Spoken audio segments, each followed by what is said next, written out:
My wife messaged me 9 days to consider if I'll stay with you. On day one, I considered staying with someone better. After all, ultimatums work both ways. She thought she could give me an expiration date, 9 days, to decide if you're still worthy of being with me. Little did she know that on the very first day, I was already considering something much better, someone who truly valued me. If you like our channel and genuinely want to support it, hit the double tap and share. It's like a super like that helps our videos reach many more people. My phone buzzed right in the middle of a meeting with a client. It was a message from my wife, a short text, but one capable of turning my life upside down. 9 days to decide if I'm staying with you. Day one starts now. I excused myself and left the conference room to read the entire message. She had written a detailed list of my failures as a husband. Too focused on work, not romantic enough, I don't help out enough around the house. The list went on for 3 full paragraphs, ending with her generous offer. 9 days to prove I was worth keeping around. I stared at that message for a full minute, not because I was shocked or hurt, but because I was genuinely impressed by the audacity. She was treating our marriage like a probationary period for a job I never applied for. Anyone else might have panicked, rushed home with flowers and apologies, but sitting in that corporate hallway, reading the ultimatum, something clicked. If she was giving me days to prove my worth to her, then she was also giving me days to evaluate her worth to me. I typed back, "Interesting timing. I was thinking the same thing about you. Let the evaluation period begin." I put my phone away and went back into the meeting. My colleagues noticed the shift in my demeanor immediately. I was more focused, more decisive. When the client tried to undervalue our proposal, I didn't fold as I usually did. I simply laid out our terms and left the decision to them. That night, when I got home, she was waiting for me in the living room with a serious expression. Clearly, she expected a different reaction to her ultimatum. "We need to talk," she said, arms crossed. "About your message? Of course, though I must say the delivery method was creative. Most people would have this conversation face to face." She blinked, surprised by the irony. "This is not a joke. I am serious about this marriage evaluation." "Me too," I replied, loosening my tie. "In fact, I've already started. Day one observations were quite illuminating." "What does that mean?" I sat down across from her, holding her gaze. "It means that any woman who finds it acceptable to give her husband a performance review via text message has some serious questions to answer about her own performance as a wife." Her mouth opened slightly. This was not in the script she had planned. "You think you can just turn this around on me?" "I'm not turning anything around. You opened the door to evaluation. I'm just walking through it, but in both directions." She stood up abruptly. "I listed specific issues with your behavior, and I'm sure we'll talk about them.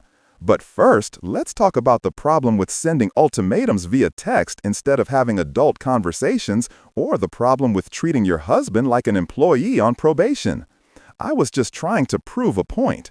You proved one, just not the one you intended." She stared at me in silence for a few seconds, realizing the conversation wasn't going as planned. "So what? You're not even going to try to work on the points I mentioned?" "Oh, I will. I'm going to work on several things over the next 8 days, but my priority list might be different from yours." I stood up and headed toward the kitchen. "What's for dinner? Or is cooking still on my list of inadequacies?" "I ordered pizza," she replied softly. "Perfect. Day one evaluation. Wife orders takeout while complaining that her husband doesn't contribute enough to household management."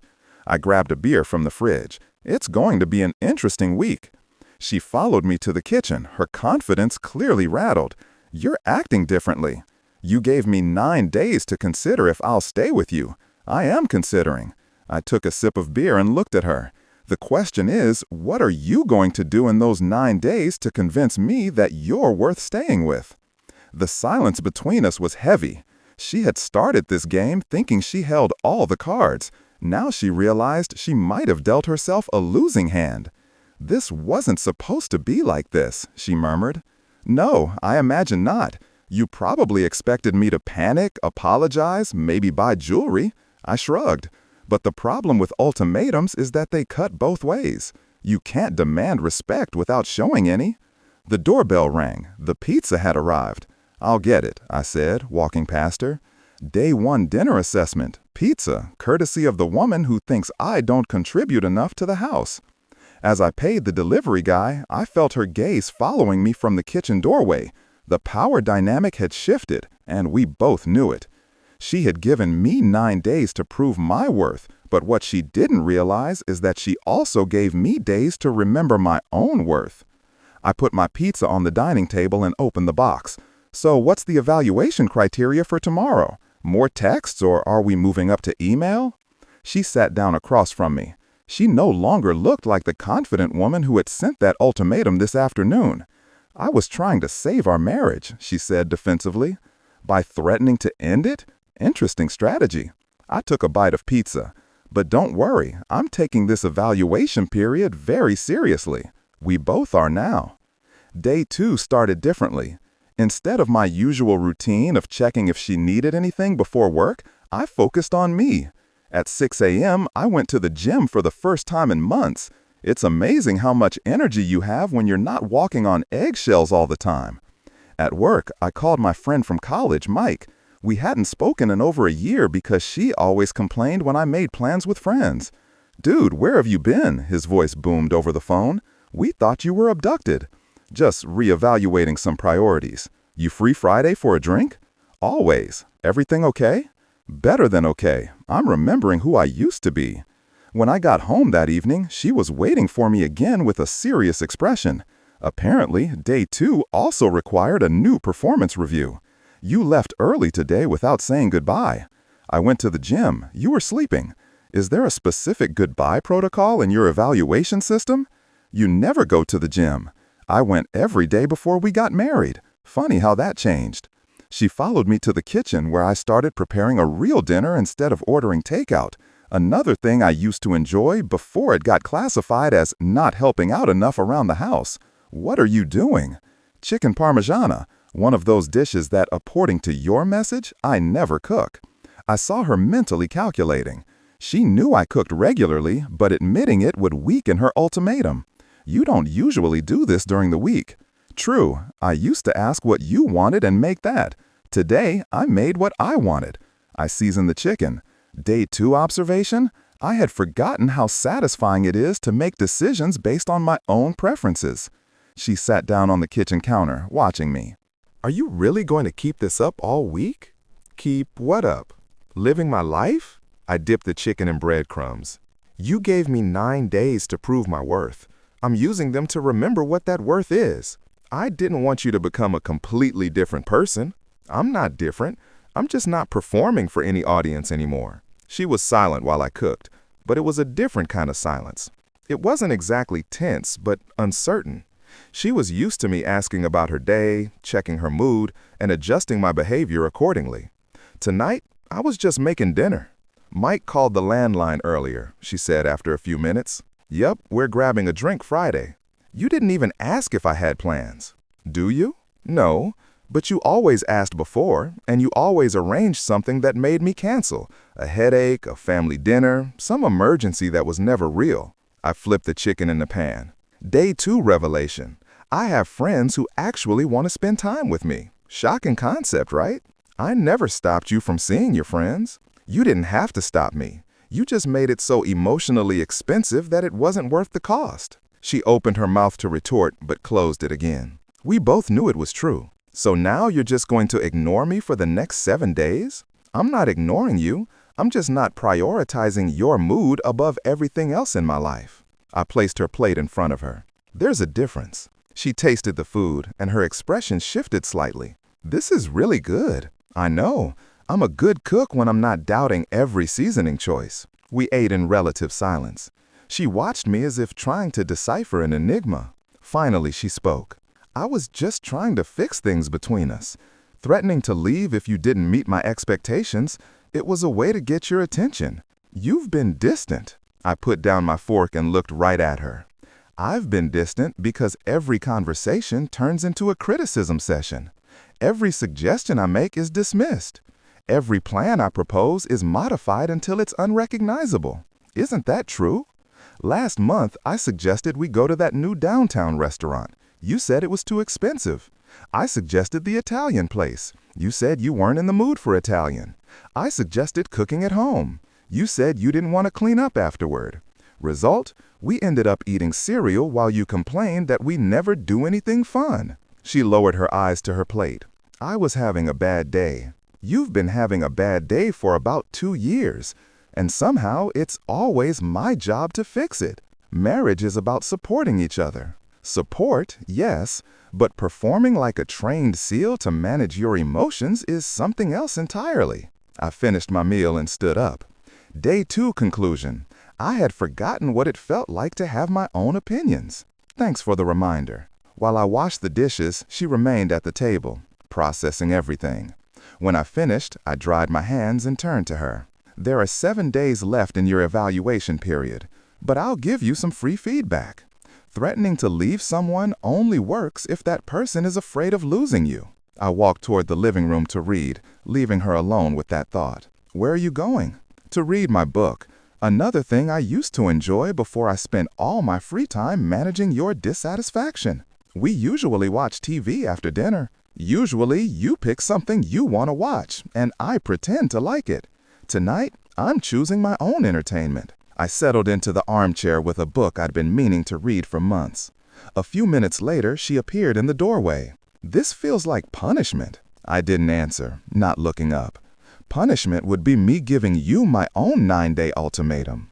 This is just me remembering that I have the right to exist as an individual, even within a marriage. She stood still for a moment, then retreated to the sofa. I heard the TV turn on, but I noticed she left the volume lower than normal.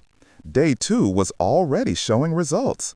She was beginning to realize that the ultimatum hadn't just put me to the test. It had also freed me from the constant need to keep her happy at the expense of myself. Day 3 brought a new strategy from her.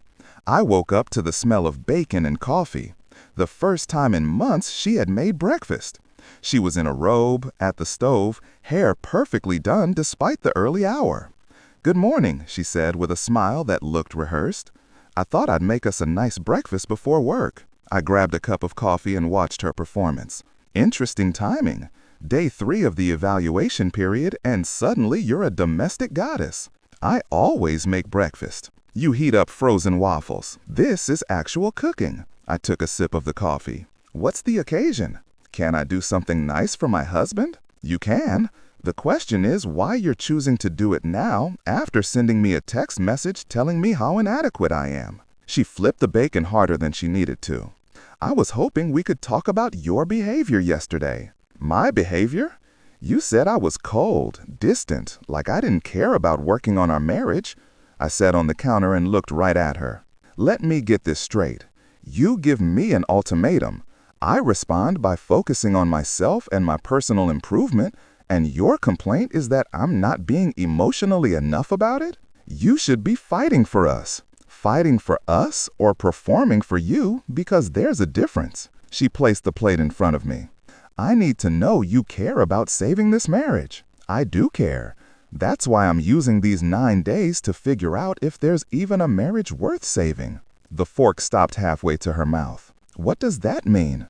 It means that for the first time in years, I'm evaluating this relationship objectively, instead of just trying to prevent you from getting upset. And what have you concluded so far? That I've been so busy walking on eggshells around your mood that I forgot to ask myself if this relationship actually makes me happy. So I make you unhappy? You make me exhausted. There's a difference, but the result is the same. She placed the fork on the table. I can't believe you're saying this. You opened that door when you decided to evaluate me by text. Did you think I wouldn't evaluate back? You were trying to communicate your needs by threatening to leave if I didn't meet them. That's not communication, that's coercion. Her rehearsed composure started to crack. Fine, what are your needs then? Since apparently I'm failing too. I need a partner who doesn't treat every conversation like a negotiation. I need someone who can disagree with me without turning it into a personal attack. I need a wife who contributes to solutions instead of just pointing out problems. I contribute. Yesterday, you complained that I don't help around the house while watching me cook and clean up dinner. Today, you make breakfast for the first time in months because you realized your ultimatum backfired. She stood up abruptly. So nothing I do is good enough. Now you know how I felt for the last 2 years. The silence stretched between us. She was processing the reality that her tactics were being turned against her. This isn't fair. I'm trying to fix things. No, you're trying to control things. Fixing implies mutual effort. You've been running a one-person show, expecting me to guess my lines. I was just venting to people I trust about intimate details of our marriage. People you trust are your friends, not mine. Women who don't know me and who now think I'm an inadequate husband based on your public complaints. I was frustrated. I needed to talk to someone. You could have talked to me. Instead, you decided to humiliate me in public while, at home, you played the role of the suffering wife.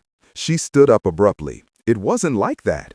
Then how was it? Because from my point of view, it looks like you've been running a campaign to destroy my reputation while demanding that I work even harder to keep you happy. I wasn't trying to hurt you. No, you just wanted to gain sympathy by painting me as the problem. Different motivation, same result. I stood up and started clearing the table. Day 4 revelation. I realized I married someone who sees me as entertainment material for her friends, not a partner worthy of respect. This isn't fair.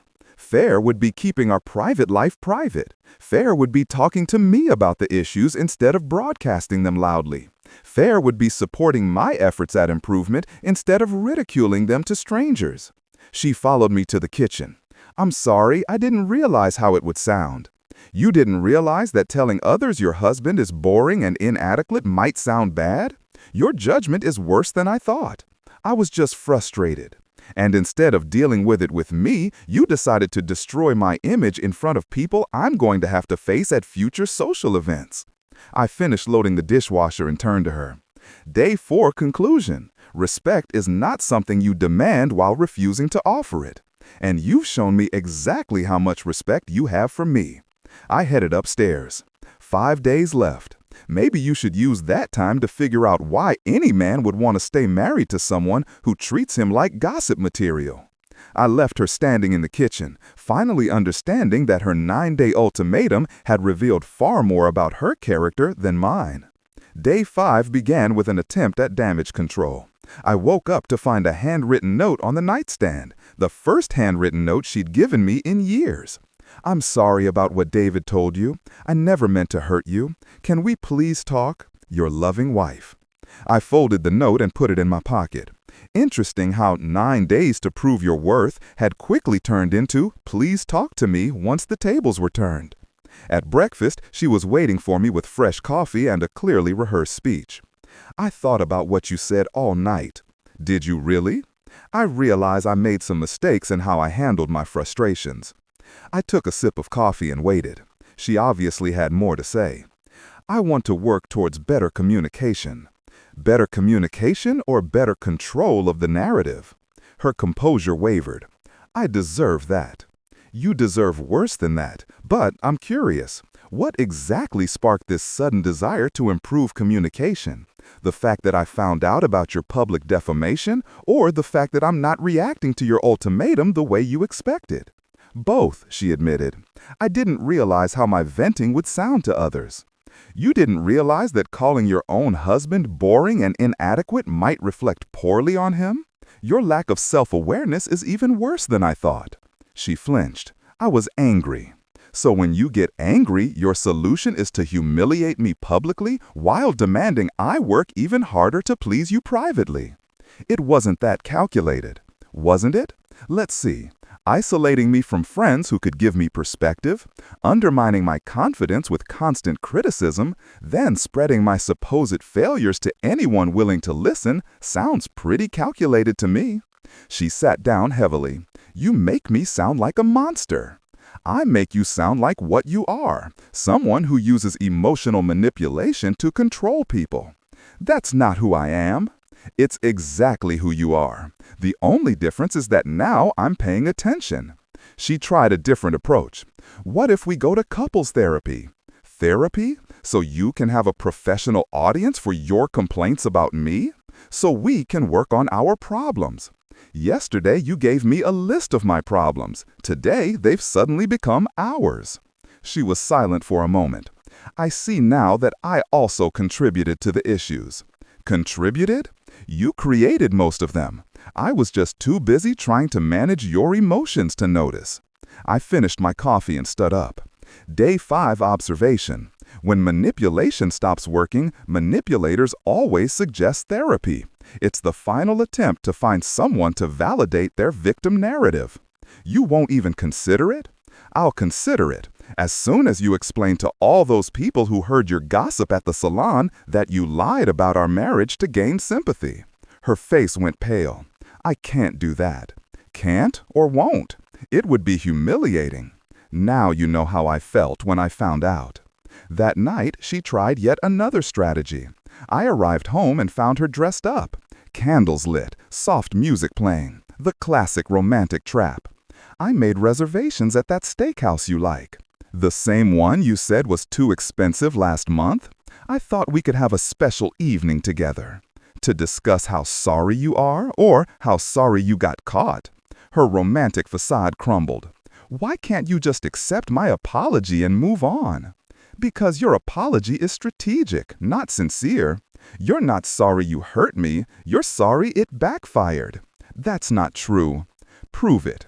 Call Lisa's wife right now and tell her you lied about me. I didn't lie.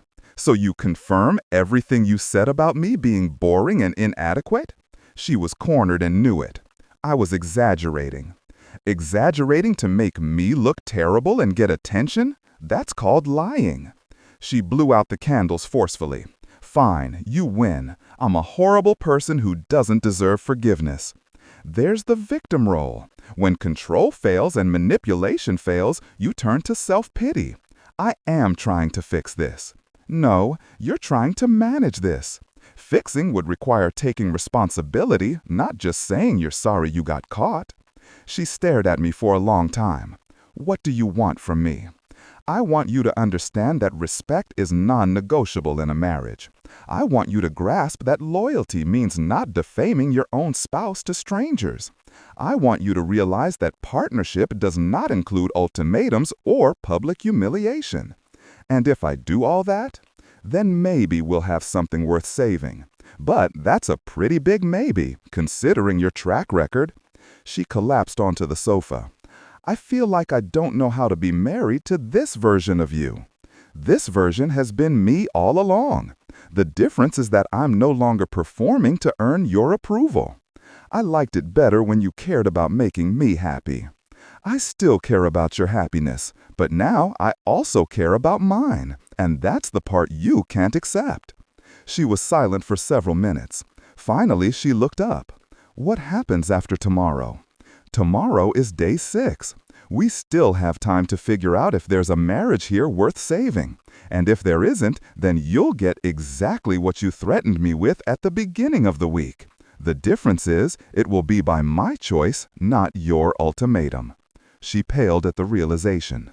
Her power play had completely backfired. I don't want us to end.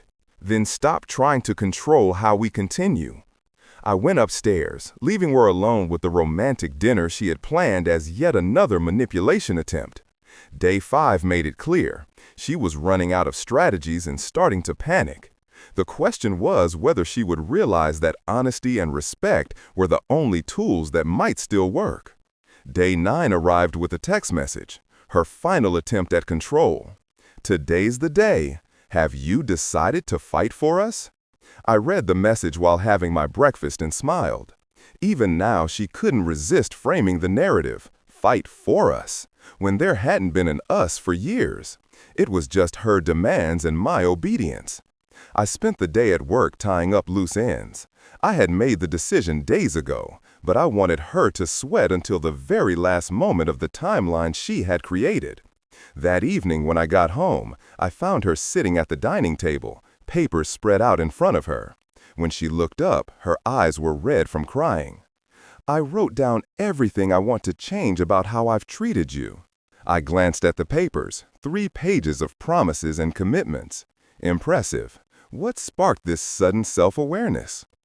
I realized I was about to lose the best thing in my life. 9 days ago, you sent me a list of reasons why I wasn't good enough. Today, suddenly, I'm the best thing in your life. I was scared and stupid. I thought threatening you would make you try harder. Did it make me try harder? Yes, just not in the direction you expected. She stood up, her voice laden with desperation. Please, I know I messed up. I know I hurt you, but we can fix this. We. There's that word again. Where was the we when you were gossiping about me? Where was the we when you gave me an ultimatum instead of a conversation? I'm different now. This week has changed me. This week hasn't changed you. This week has revealed you. The question is whether you are capable of real change or just better rehearsed promises. She walked closer. Test me. Give me a chance to prove I can be better. I studied her face, fear, desperation. But underneath it, that same calculating look she had used for years. She was negotiating, not surrendering. Here is my decision, I said calmly. It's over. The words hit her like a physical blow. What? 9 days ago, you gave me an ultimatum, thinking you held all the cards. You were wrong. You showed me exactly what you think of me, how you treat me, and how little respect you have for our marriage. But I apologized. I wrote down everything I want to change. You wrote down what you think I wanted to hear. Just like you spent the entire week acting, trying to find the right combination of tactics to bring me back under your control. Tears streamed down her face. I love you. No, you love the idea of me. The version that absorbed your criticism, managed your emotions, and never held you accountable. That's not true. It is entirely true. The moment I stopped performing for you, you panicked. The moment I started evaluating you the same way you evaluated me, you couldn't handle it. She was sobbing convulsively. Please, don't do this. I'll do anything. There it is. I'll do anything. The same desperation you expected from me when you sent that text. I grabbed my keys. The difference is that I have too much self-respect to beg to be treated decently. Where are you going? To Mike's house. I'll be back tomorrow to pick up my things. You can't just walk away. I turned back one last time. I'm not walking away. I'm choosing myself over someone who saw me as a project to be fixed, not a partner to be respected. But the 9 days aren't over yet. For me, they are. From day 1 to 8, I saw everything I needed to see. Day 9 is just me acting on that information. She followed me to the door. You're making a mistake. The mistake was staying for so long. But thank you for the ultimatum. It finally gave me permission to remember my own worth. I walked out, leaving her standing on the threshold of a house that had never truly been a home. 3 months later, I ran into her at the grocery store. She looked tired, but she tried to smile. How are you? Better than I've been in years, I replied honestly. I kept hoping you'd call. I kept hoping you'd understand why I didn't call. She sighed sadly. I understand now. Too late, but I understand. Good luck, I wished her sincerely. As I walked away, I heard her call out. You really would have stayed if I had just treated you better, wouldn't you? I turned back one last time. The man you were married to would have stayed, but he doesn't exist anymore. The woman who gave me 9 days to prove my worth taught me something priceless. I was worth more than begging for basic respect. Some lessons are expensive, but they become invaluable when learned. If this story hooked you, hit the double tap and share the video. That way you help the channel reach many more people. Comment of the day. Checkmate. She gave him 9 days to prove he was worth it, but she's the one who ended up being evaluated. Result? Failed spectacularly. It's amazing how some people believe marriage is a reality show where the other person has to constantly chase approval. They just forgot one detail. When you turn respect into a bargaining chip, you might end up realizing you have nothing of value left to offer. But at least she learned a lesson, albeit too late. What do you all think? Does she deserve a trophy for self-sabotage and record time?